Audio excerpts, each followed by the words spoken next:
ketemu lagi di channel RTV.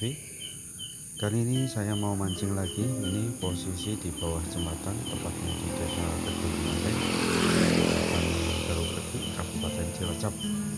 Oke, kita langsung saja.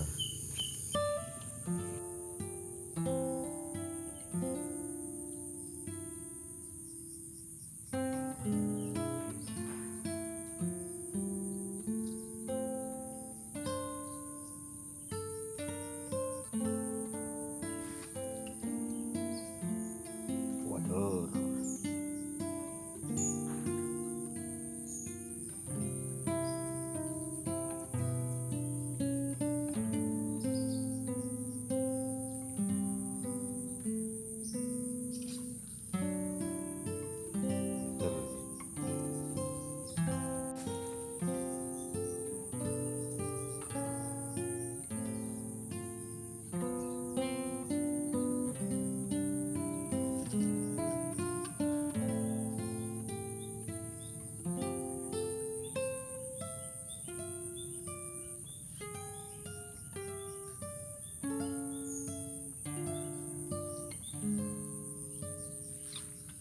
jet.